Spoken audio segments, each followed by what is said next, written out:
মিজান আবার আসবে, বিজয়ীর বেশে আসবে। মিজানুর রহমান আজহারি চলে গেছে, চলে যায়নি, তাকে চলে যাওয়ার জন্য বাধ্য করা হয়েছে।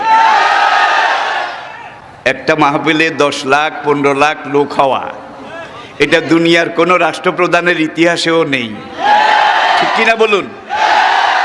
আজকে তাকে এই দেশে থাকতে দেওয়া হয়নি। সোজা কথা, সংক্ষিপ্ত কথা, চূড়ান্ত কথা, শেষ কথা, মিজান আবার আসবে, বিজয়ীর বেশে আসবে। এই দেশের তাওহীদি জনতা এমন ইতিহাস সৃষ্টি করে তাকে আলিঙ্গন করবে ইনশাআল্লাহ। সেই সমাবেশই দূরে নয়। আমাদের সেই দিনী ভাই, আমার সেই সুযোগ্য সন্তান, অচিরে আল্লাহ তাকে আবার আমাদের মাঝে ফিরিয়ে আসার মতো, আনার মতো সৌভাগ্য, পরিবেশ, পরিস্থিতি এটা তিনি যেন দান করেন। সবাই বলুন আমিন।